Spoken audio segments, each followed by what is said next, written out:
What does it mean to manage inclusively? This is a topic we haven't done, Lee, and I'm very excited for our guest today, not only for the topic, but she's got a very unique background. When I explain who she is, you guys are going to be like, wow. Yeah, and we've covered DEI in the past on previous shows and like that. This is not that. So I'm really curious to see. This is not necessarily an HER thing. This is a management thing, and this is managed smarter. So I'm really anxious and looking forward to dive into this. Absolutely. Welcome to Manage Smarter, everyone. My name is Audrey Strong. I'm the Vice President of Communications here at Sales Fuel, our company. And I'm C. Lee Smith. I am the CEO and founder of Sales Fuel. Okay, so on deck, we've been waiting for this one, and she's fantastic. Dr. Lakeya Cherry is an executive leadership coach who has dedicated her career to the growth and development of individuals and the organizations they are a part of. Now, as an ICF certified coach, a StartingBloc fellow, a Google I Am Remarkable facilitator, and a certified Dare to Lead facilitator, she believes that when leaders are empowered to reach their fullest potential, they will be able to support those around them more effectively. Dr. Cherry, also holding the Chief Executive Officer for the Network for Social Work Management, which is an international organization dedicated to strengthening and mobilizing diverse social impact leaders. She has got a doctorate in social work from USC and an MS in social work from Columbia, BA in psychology and legal studies from University of California at Santa Cruz. So, Dr. Cherry, welcome. You have been both a therapist and a social worker. Your approach to all of this is something we just haven't seen. It's amazing. Thank you so much, Audrey and Lee. Yes, I have done a little bit of everything. I'm definitely what you call an advanced generalist. So I've been there, done that, and dappled in almost every arena. So how do you blend the lens of social work in with your management and leadership expertise? And then we'll talk about that managing inclusively, but you have a different lens and view that you're looking through. And what is it? How does that work? So my view, as a social worker, I have my master's in social work, as well as my doctorate in social work. I really have a systems lens. So I'm looking at the person and environment. I'm taking into consideration the different barriers and the different obstacles they may be facing based on their different environments. I'm looking at the person, I'm looking at the team, so the meso level, as well as the organization or the macro level. And then you mentioned that I was previously the CEO of the Network for Social Work Management. I was the CEO of that organization for 9 years. And so while I have a social work background, I was in a macro role leading an organization with other social workers and leaders within the nonprofit sector. So that allowed me to kind of interject myself within the leadership management realm. How do you get managers to change their point of view that's like, okay, I have a management style. This is what I know works. This is who I am. And you're going to have to adapt to it versus understanding who the employee is, their likes and dislikes, and what's going to help them perform at a higher level that's perhaps requires a different approach than every other employee on the team. It's hard work, honestly.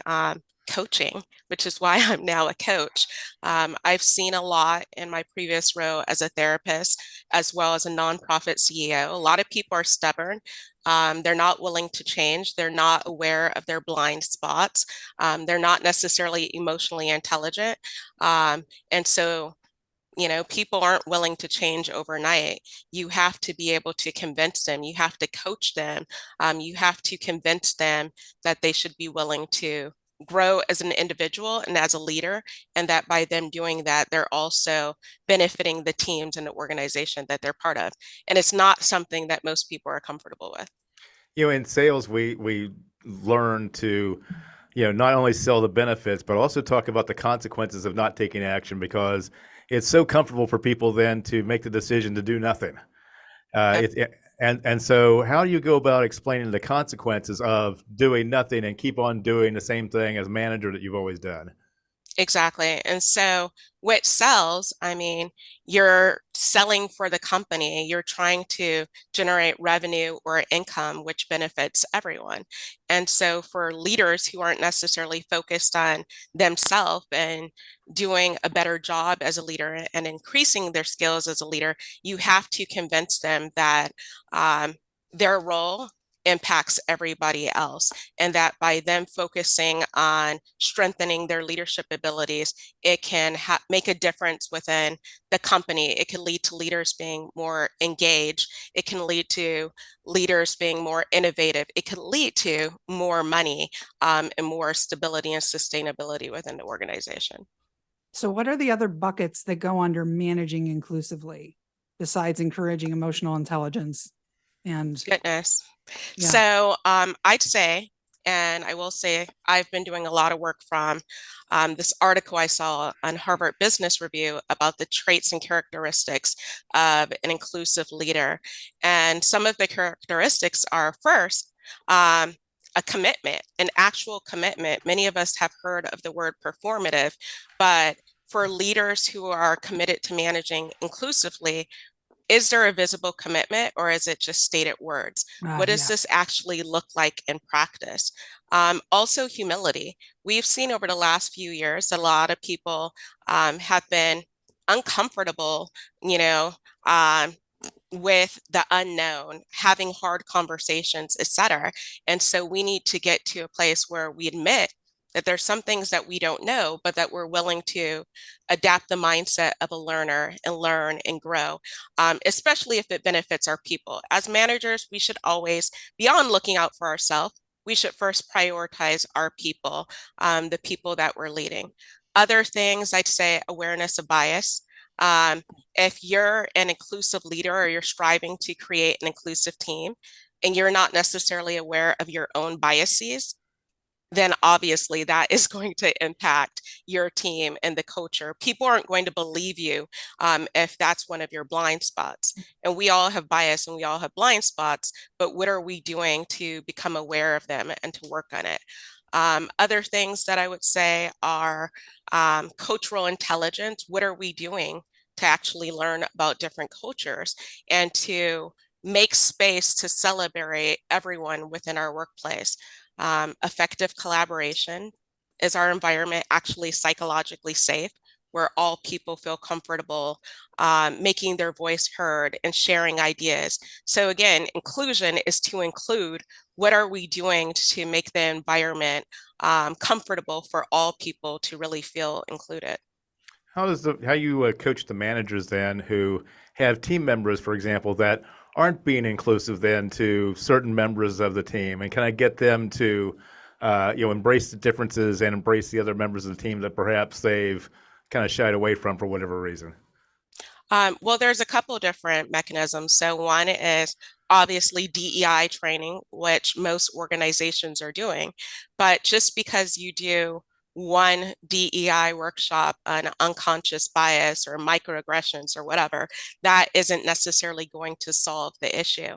And so this is something that needs to be lifelong work for the individual as well as the organization. So if I'm coaching a leader and they're trying to ensure that their team is more inclusive, I might say, how vulnerable are you being with your team about your commitment to this and why it matters? How well do you know your team members and how well do they know each other? What are you actually doing to ensure that beyond everyone knowing each other's role and responsibilities, that you know that this is this person's religion, that this person is from this cultural background, that this person celebrates this holiday, that this person has a family and that is their motivation, and that they stop working at a set time and we're going to respect that. So I encourage the leaders that I coach to make space to establish rapport with everyone on their team, but to ensure that everyone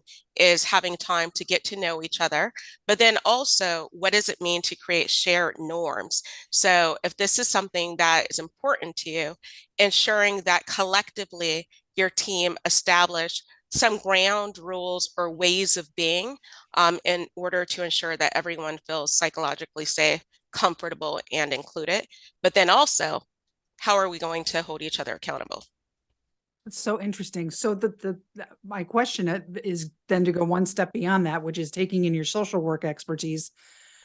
Lee is a big proponent of getting curious. As a manager, how curious should I be about the social work, the personal lives and the work-life balance and the individual home environment situations of my employees, and where's the line where I can explore that and become aware of it, but then it's too far? Good question. So I'm also a Brene Brown Dare to Lead facilitator. Mm. So in my work, we're oftentimes talking to people about the importance of vulnerability and courage at work. And one of the things that we often tell people is that vulnerability doesn't necessarily mean disclosure. So it doesn't mean that you're Ah. coming to work and you're sharing all of your business, but it's really showing up, leaning in, having hard conversations. And so as a leader, it's important for you to establish rapport and get to know your people. But then there's some boundaries. And so, for example, if you missed a couple of days of work, Audrey, like I definitely want to check on you and know that you're okay, but you're not required, as someone on my team to share all the intimate details of what was going on. But of course, I'm going to check on you, is everything okay? Is your Mhm. family okay? You could say, thank you for asking. And then it's up to you to share what you want to share. But again, it requires some discernment. And so some people might be willing to share a little bit more, whereas others are really much, this is my work life, this is my personal life, and they have more refined boundaries, so to speak. Mhm. Well, don't ask the question, if you don't intend on following through and having a conversation about it, because that looks very disingenuous. Exactly. And that's the thing. Many of us have been taught to, how are you? And then we don't expect people to actually give us Tell a us how they full-blown are. answer. And I've seen it so many times where it's, hey, how are you feeling today? And most people, they're not emotionally literate. They're Mm. not emotionally literate. They're not in tune with their emotions and their feelings. So most people don't even give you a feeling or emotion. They say, okay, I'm good, fine. Yeah. fine. And then for us, because I won't say that we don't care, but because we're not necessarily trained to go further, we're just like, oh, okay, good. And then we move on. And Mhm. so again, we need to get to the point, even as leaders, where we're asking, how are you feeling? And we're looking for an emotion and we're able to respond. But then also, are we willing to be vulnerable and share, I didn't sleep well, but I'm here today and I'm ready to get started. Are we willing to Mhm. share a little bit more about ourselves in order to open up the members of our team? Less It's transactional. not just the words Mhm. too that you're listening to. You have to listen to how they're using the words and Mhm. the facial expressions and the tone of the voice and everything like that. So it really requires, I think, listening intentionally then to Mhm. not only what is being said, but also what is not being said and also how it's being said. Exactly. Audrey just said less transactional. Yeah. Unfortunately, many of us have worked for years, our entire career in transactional environments, Yes. regardless of the sector, organizations, workplaces are businesses, and we begin to adapt the mindset based on what we're seeing. And so, to your point, we really need to get intentionally with fully showing up, asking people how they're doing, and caring enough to being willing to respond and, you know, kind of react depending on what they say. I love also this media packet that you sent over. Before we run out of time, I would love to hear more on your guidelines for more inclusive decision making and meeting etiquette. We've had some Ooh, people. good question. Yeah, both break those in half. Let's talk about decision making first, inclusive decision making, and then we'll talk about meeting etiquette. But decision making, how do you make sure everybody's got the equal seat at the table? Or is there a system or process that you recommend? There's numerous systems. So one, managers really need to be mindful of who's in the room. I know in my previous role, for example, if we were hosting a conference or a meeting, we really try to ensure that there is diverse people in race, gender, sexuality, etc. At the table so really being mindful of that. So if you're thinking about inclusive decision making, are all perspectives at the table, or is it one-sided? How diverse are the people at the table? Is it just leadership who have the ability to respond and make a decision, or are you creating room for employees at all levels to have a voice? And what does that look like? Are you mindful of different personality styles? For example, I'm an introvert. And so in some situations, I might want to ponder and think about my thoughts a little bit more before fully diving in and giving an opinion. What does that look like? We also have neurodiverse employees. What does it look like to create a space for them? So in terms of decision making, the top thing is just really being mindful of who's at the table, how diverse is it? Does everyone have all of the information they need? Did you send an agenda in advance? Did you give people an opportunity to do some research, perhaps in advance?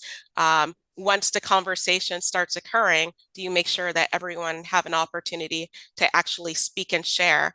What does that look like? Do you follow up with people afterwards? Do you give people an opportunity to weigh in?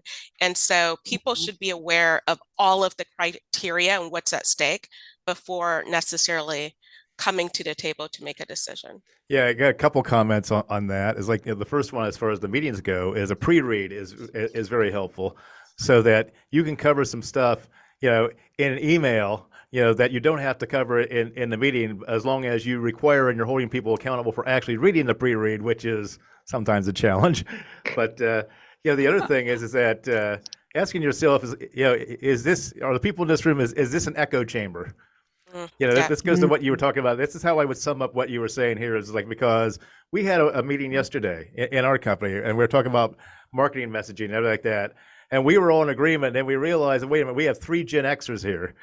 So of course that's how we would come at that particular problem. And we had to blow the whistle on that and just kind of say, hey, wait a minute, we need to get some input from the Gen Zs and from the millennials and like that, because they're coming at this from a different perspective than perhaps we come at it from. So yeah, and do they feel comfortable to share? Right. Perhaps they do have ideas, but perhaps it's not an inclusive or safe enough space where they feel comfortable, depending on the power dynamics, actually speaking up and sharing. Because we're so dominant. Speak for yourself, not buddy. you, Lee. Yeah. We've got a few minutes left. I want you, so all these great ideas, you have something that you call creating permeability to implement the changes. So per Lee's question, like, all right, so we're going to, we've made the commitment. This is going to be a regular set of changes and implementation, but how do you get it to sink in and get everybody on board? It's going to take policies. We need practices. In the handbook. We need mechanisms to ensure that people are being held accountable. And so with this work, I mean, many organizations have been talking about it for years, even before 2020, but they had no mechanisms to hold themselves accountable. So it was easy to state, I'm committed to diversity, equity, and inclusion. But what does that look like? Right. Are you collecting data? Are you actually interviewing your people for feedback? And so I can say I'm an inclusive leader, but if you ask people around me, people who work for me or with me, are they also going to agree? And so I would say organizations need to continuously collect feedback from all of their employees to see how they feel about the culture, because it's one thing to say, I'm culturally humble and I'm curious and I'm committed, but what do the people actually think? What are your policies around inclusive cultures? Do you have team norms? Do you have ground rules? What is your feedback culture? And so if you feel that your voice isn't being heard or that you're not being included, how comfortable are you actually, with speaking up to your manager? Is your manager receptive to that? Is HR receptive to that? What will happen, if you're someone who don't feel included and you actually spoke up? So again, policies, practices, and continuing to walk the talk, like continuing to ensure that the people who are there and the people that you continue to bring on are committed to this, that they're willing to continue to learn and grow. And again, it's not going to happen overnight, but it takes intentionality.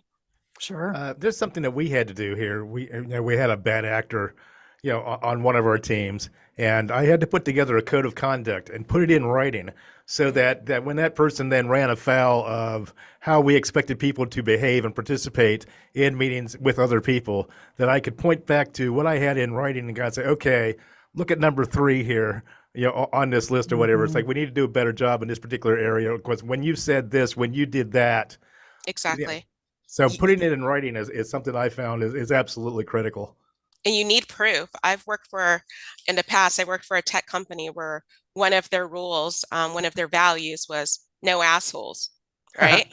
I've also seen many companies where one of their values is kindness, but what does this actually look like in practice? What's the definition of that, though? It's well, just a word. Is it kind to call somebody an asshole? Yeah, right. Exactly. And so what does it mean? What is the definition? What is the observable behavior? But also in a management context, I don't know how I necessarily feel about performance reviews, but are people being evaluated based on how inclusive they are? What does that look like? It's a little bit different when your promotion and your pay is dependent on, falling in line with a certain set of so behaviors. What does that look like? I mean, because that's an interesting That's topic. a good question. What's the answer? Yeah. You've been doing this longer than me. What do you think? But no, seriously. No, that should be an element, that though. You're is right. like, seriously, even with diversity, equity, inclusion, we saw so many organizations state that this is a priority, but how are they measuring it? Yeah. How do we actually know that they have seen progress? There's a pay gap, but are people paying attention to, the racial leadership gap and pay between men, women, different races? How often are they tracking it? Are they tracking engagement? Are they tracking people's viewpoints around inclusion? And then what are you doing? So you get the data. What are you doing? What is your visible commitment, and who holds you accountable? I think it would be easier to identify what is not inclusive, than it is to identify and measure what is inclusive. So that to me is a challenge. Yeah, well, interesting point. I mentioned that I do Brene Brown Dare to Lead work. And when she first started doing her research, she asked many leaders, what does courageous leadership look like? And they weren't necessarily able to tell her, but they were able, to your point, to identify barriers to courage, which is the inability to talk about fears and feelings, have hard conversations, prioritize and talk about diversity, equity, inclusion, perfectionism, etc. And so many of us can point out what's not inclusive, what we don't want, but many of us, frankly, have not seen what it means to have a culture that is inclusive, emotionally intelligent, etc. Well, if you need a coach, Lakeya Cherry is your coach. I'm going to spell your website. And are you taking new clients? It's Lakeya Cherry. Like, it's a new year. I'm actively recruiting. Awesome. So you can help anybody whose ears have perked up. Oh, I need help implementing that. Get a hold of you through the website, right? Yes, definitely. And I'm also a partner at Evolution, and Evolution is a firm full of coaches. So even if I'm not necessarily the right fit, there's many talented coaches of all genders, races, and identities who might be a good fit for you. Fantastic. Dr. Cherry, I'm so glad we finally got to interview you. It's delightful. Been a while. Well worth the wait. Thank you for coming on the show. Thank you so much for having me.